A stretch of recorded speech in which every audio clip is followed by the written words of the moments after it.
It feels like there's not really ever a day that goes by that I don't think about two questions. Where are you trying to get to? And how much time do you think you have? I think I tend to be affected more greatly by movies that end up being metaphors related to those two thoughts. And so when I watched Collateral, on the one hand, it's a great action movie, interesting, suspenseful, dramatic. And on the other hand, I think it's a metaphor for those questions. What you have on the one hand is a story about a hitman, played by Tom Cruise, who comes into town and takes a cab driver played by Jamie Foxx, and he forces him basically to drive around LA to complete hits.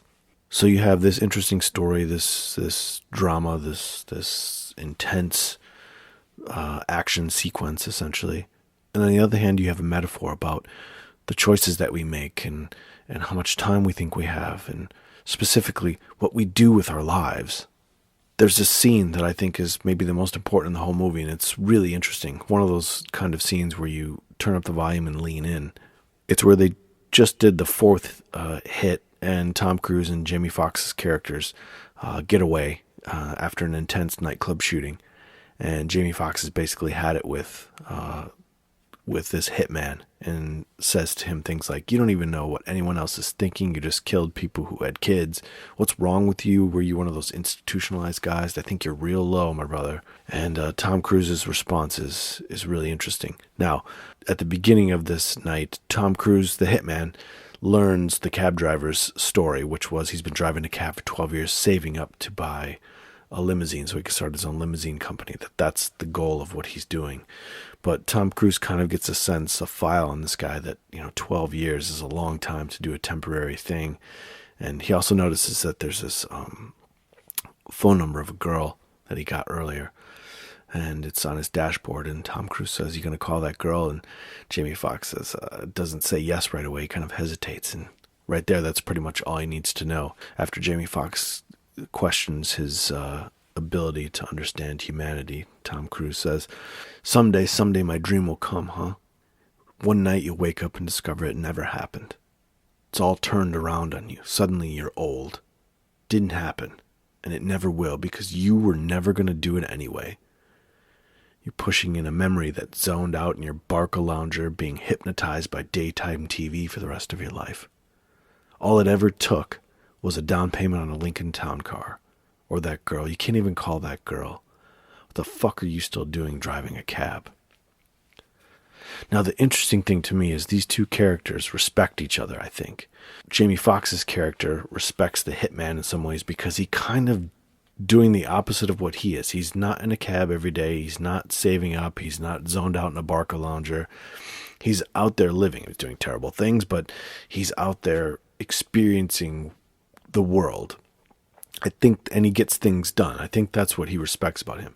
And I think Tom Cruise's character respects the cab driver because he's, he can tell he's principled. He has good morals, has maybe had a good upbringing, and seems like a really nice guy, down to earth, steady, consistent. Maybe something to be envied there on both sides. So in the end, it comes back to that idea of, what are you going to do with your life? You don't have as much time as you think you do.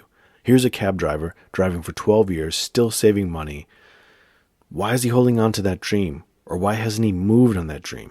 Why hasn't he acted? You have to act, right? Is that what the hitman is saying? You got to act. I'm acting. I'm doing terrible things, but I'm acting. You're not. You're on the sidelines. You're not in the game. Yeah, but you're in the game, but you're part of the problem. But with 2 trillion galaxies out there, as the hitman says, nobody notices us. You, me, the cop, anybody. Nobody notices. Show up as a Polish cavalry. You're alive. I saved you. Do I get any thanks? No. All you can do is clam up. You want to talk? Tell me to fuck off? Fuck off. You have to kill Fanning? The fuck is Fanning? Fanning, the cop. Why'd you have to kill him? He probably got family, kids that's gonna grow up without him. He believed me. Oh, I should have Saved him because he No, believed you. no, not that. Yeah, that. Yeah, well, yeah, that. What's wrong with that? That's what I do for a living. Some living. Head downtown. What's downtown? Well, how are you at math? Sorry, for 5 hits, I did 4. Why didn't you just kill me and get another cab driver? Because you're good. We're in this together. Fates intertwined, cosmic coincidence, you know. You full of shit. All that crap. I'm full of shit. You're a monument of it. You even bullshitted yourself. All I am is taking out the garbage, killing bad people. Well, that's what you said. You believe me? Then what'd they do? How do I know, you know? Look at that. Witness for the prosecution look to me. You know, probably some major federal indictment of somebody who majorly does not want to get indicted. So that's the reason. That's the why. There's no reason. There's no good reason. There's no bad reason to live or to die. Then what are you? Indifferent. Get with it. Millions of galaxies of hundreds of millions of stars and a speck on one in a blink. That's us, lost in space. The cop, you, me. Who notices?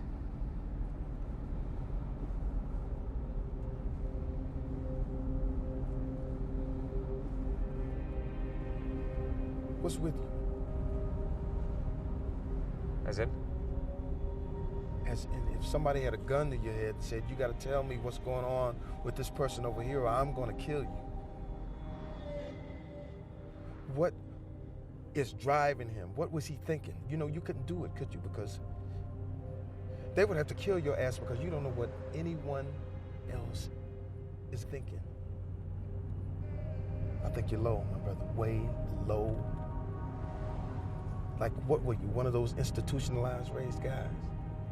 Anybody home? And the standard parts that are supposed to be there in people in you aren't.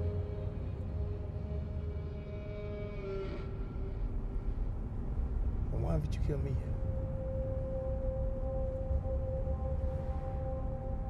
Well, the cab isn't LA. I get Max. Sigmund Freud meets Dr. Ruth.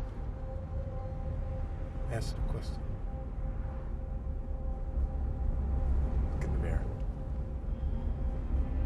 Paper towels, a clean cab, limo company someday. How much you got saved?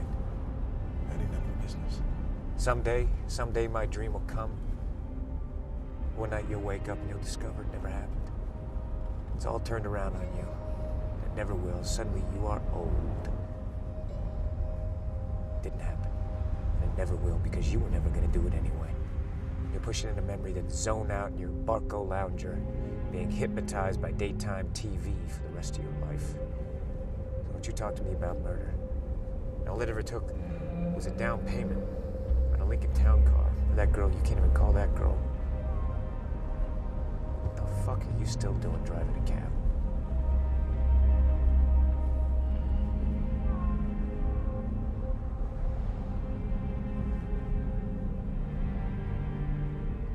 So I'd give this a solid 8 out of 10 stars. I thought it was a great movie. It's on HBO right now if you're interested in watching it. Collateral by Michael Mann with Tom Cruise and Jamie Foxx. Classic. Thank you so much for listening. I'm Troy. ArtHouse43.com if you want to find out more information about this or find other episodes. Patreon.com/ArtHouseRadio if you'd like to donate. And we do have a YouTube channel if you're listening to this. So YouTube.com/ArtHouseRadio. All right, my friends, I'll see you next week with the next movie. Peace, love, and until next time.